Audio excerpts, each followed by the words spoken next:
Monsoon India में और state के लिए अच्छी मॉनसून है, लेकिन तत्काल जो बिहार में जो स्थिति है वहाँ मॉनसून की स्थिति अच्छी नहीं है और लगभग 40 डेज तक 55% के आसपास मॉनसून में कमी रही बिहार में। तो हम ये देख रहे हैं कि जो बिहार का जो एरिया है, तो बिहार में खास करके जो हमारा जो एकदम एक्सट्रीम जो नॉर्थ है, जो आपका शुरू हो रहा है चंपारण से लेकर के और किशनगंज, पूर्णिया, अररिया, जो भी उधर का एरिया है, सीतामढ़ी होते हुए, तो एक जो एरिया है वो है आपका शिवालिक रेंज है। तो शिवालिक रेंज जो कि शुरू हो रहा है आपको सोमेश्वर की पहाड़ी, ये जो आपका पश्चिम चंपारण से शुरू हो रहा है और ठीक वो बंगाल के कोने तक जाता है, वो वाला एरिया। दूसरा जो गंगा के सटे जो उत्तर का एरिया है, नॉर्थ का एरिया है। और तीसरा जो साउदर्न बिहार है, जो प्लेटू रीजन है, जो पठारी एरिया है, जो गया से लेकर कैमूर वगैरह सारे जो एरिया है, तो उस सब रीजन में बारिश थोड़ी ठीक हो रही है। क्योंकि आप ये देख रहे हैं कि आज भी अभी भी गया में और सारे उधर बांका से भागलपुर उस एरिया में बारिश ठीक ठाक हो रही है, लेकिन बारिश की कमी दिखाई दे रही है पूरे नॉर्थ बिहार में, जो कि एरिया गैंजेटिक बेल्ट का पार्ट है। जो गैंजेटिक बेल्ट का पार्ट तो मान लीजिए कि यूपी से ही, चूँकि यूपी में होते हुए गंगा आ रही है, तो यूपी पूरा चूँकि वहाँ से लेकर के जो गंगा जहाँ से निकल रही है और आगे बढ़ने पर सारा गैंजेटिक बेल्ट ही है, लेकिन ये बिहार में जो प्रवेश कर रही है तो इसकी कई सहायक नदियाँ हैं। सहायक नदियों में हम देख रहे हैं कि गंडक हुआ, बूढ़ी गंडक हुआ, बागमती हुआ, कमला बलान हुआ, कोसी हुआ, महानंदा हुआ। तो नॉर्थ बिहार में एक रिवर सिस्टम, बहुत ही मजबूत रिवर सिस्टम है। और यहाँ नेपाल में चूँकि डिफॉरेस्टेशन काफ़ी हुआ और डिफॉरेस्टेशन से वहाँ सिल्टेशन काफ़ी हुआ और इसको लेकर के नेपाल के चलते बिहार में बाढ़ भी आ जाता है और बाढ़ भी आ जाने की संभावना है, हो सकता है कि बाढ़ आ जाए। गंगा के चलते भोजपुर के जवनिया गांव में कटाव भी हो रहा है और लगभग वहाँ 150 से ऊपर घर वहाँ पर कट चुके, गंगा में विलीन हो चुके। लेकिन जो मानसून की स्थिति है अच्छी नहीं है और आज लगभग कहिए कि 55 दिन बीत जाने के बाद, चूँकि जून फर्स्ट वीक में बिहार में मानसून प्रवेश कर जाता है और 15 जून के आसपास मानसून पूरे बिहार में मानसून का असर आ जाता है और मानसूनी बारिश होती है। लेकिन इस बार देख रहे हैं कि सब कुछ सारे प्रेडिक्शन हो रहा था मेट्रोलॉजिकल डिपार्टमेंट के द्वारा, मौसम विभाग के द्वारा, लेकिन इसके बाद भी अच्छी बारिश नहीं हो रही है।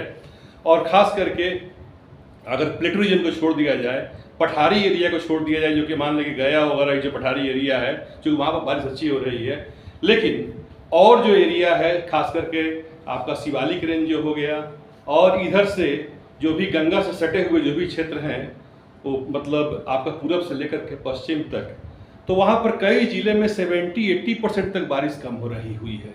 जैसे मुजफ्फरपुर में 80% कम हुई है, सिवान, छपरा, इस सब एरिया में काफ़ी, छपरा में तो कुछ बारिश हो भी गई है, लेकिन सिवान में, गोपालगंज में, वैशाली में, मुजफ्फरपुर में, ये जो जोन है तो यहाँ पर बारिश काफ़ी कम हुई है और अभी भी अच्छे आसार दिखाई नहीं दे रहे हैं।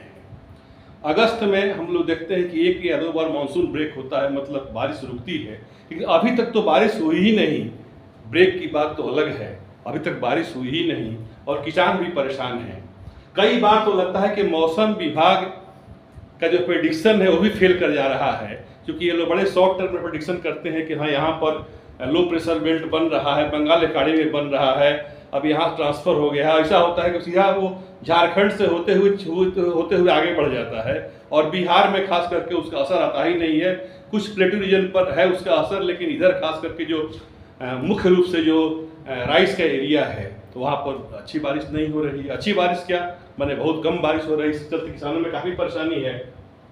कई बार तो लगता है कि जो मौसम विभाग है इससे अधिक हमारा, चूँकि अधिक प्रासंगिकता आज भी घाघ और भद्री के जो मुहावरे थे उसमें ज़्यादा एक्यूरेसी है, क्योंकि मौसम विभाग प्रेडिक्ट करता है कि इस बार अच्छी बारिश होगी। अच्छी बारिश और जगह भले हो जाए, लेकिन बिहार में स्थिति काफ़ी खराब है।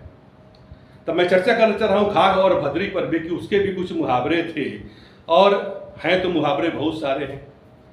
अकबरकालीन पंडित घाघ थे, कृषि पंडित थे और उन्होंने कई मुहावरों में कई अच्छे प्रेडिक्शन किए और आज भी उसमें उतनी ही एक्यूरेसी है।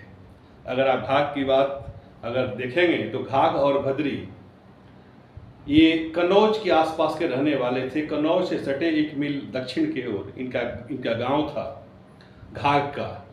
और घाघ अपने पत्नी से भद्री से बोलते हैं और इसी ढंग का प्रेडिक्शन करते हैं कि किस कंडीशन में बारिश होती है या कृषि आधारित जो भी बातें होती है कि किस ढंग की स्थिति में कैसी बारिश होगी और क्या करना चाहिए। तो देखिएगा कि स्पष्ट रूप से कहते हैं कि अगर रोहिणी नक्षत्र में हल्की बारिश होती है, मृगशिरा में धूप होता है और अदरक 2 दिन जा करके बरसता है, तो कहे घाघ घाघिन से कि स्वान भात न खाए। मतलब चावल का प्रोडक्शन इतना अधिक हो जाएगा धान का कि कुत्ता भी भात नहीं खा पाएगा।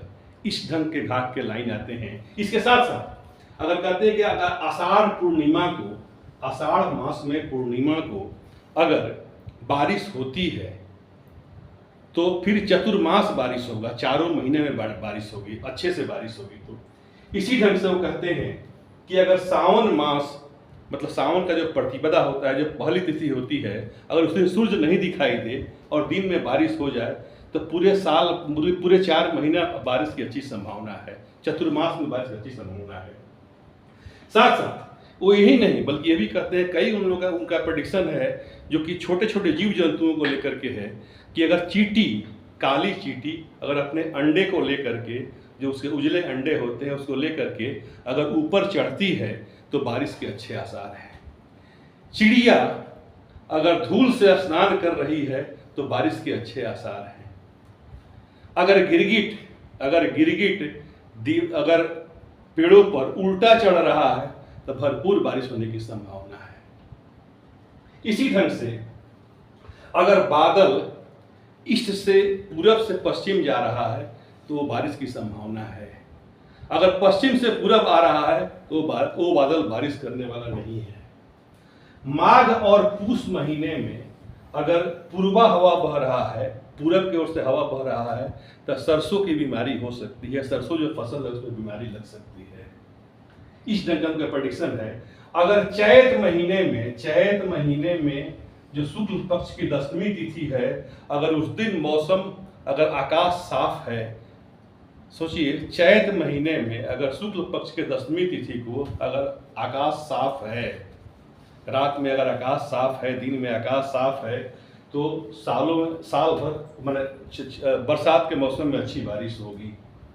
इसी ढंग से अगर माघ मास में अगर लाल बादल दिखाई दे तो निश्चित रूप से वो कहते हैं कि ओले गिरेंगे। एक घाघ का है कहना कि अगर माघ मास में लाल रंग का अगर बादल हो तो निश्चित रूप से ओले गिरेंगे। कहते हैं घाघ कि अगर पूरब की हवा बहे और उत्तर की ओर से बिजली चमके तो निश्चित रूप से वो बारिश होगी। अपने घाघिन में कहते हैं कि अगर उत्तर की ओर से अगर बिजली चमके और पूरब की हवा हो तो बैल को निश्चित रूप से घर में बांध दो, चूंकि बारिश होने वाली है। इस ढंग का उनका प्रेडिक्शन है।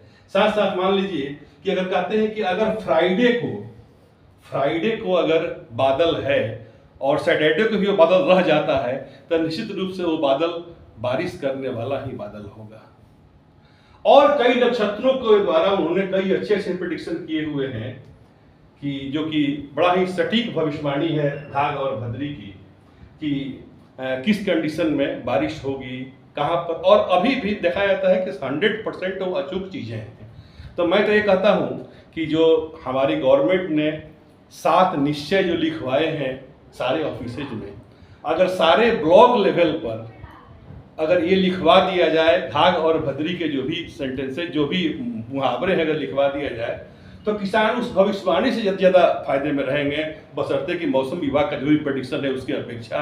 इसलिए ये चीज़ें अधिक प्रासंगिक है। जो एक व्यक्ति अकबर के समकालीन था, घाघ कन्नौज का रहने वाला व्यक्ति, क्योंकि उसके अपने सेंटेंसेज हैं, अपने जो भी मुहावरे हैं, वो ढंग है बोलने का। तो आज भी देखते हैं कि बिहार में, उत्तर प्रदेश में घाघ और भद्री उतना ही प्रासंगिक है with respect to meteorological department, मौसम विभाग। अगर इसको अगर हर ब्लॉक में अगर सरकार लिखवा दे तो इससे किसान अधिक प्रभावित, अधिक फायदे में रहेंगे, अधिक चीज़ों को जान पाएंगे। तो इन्हीं शब्दों के साथ थैंक यू।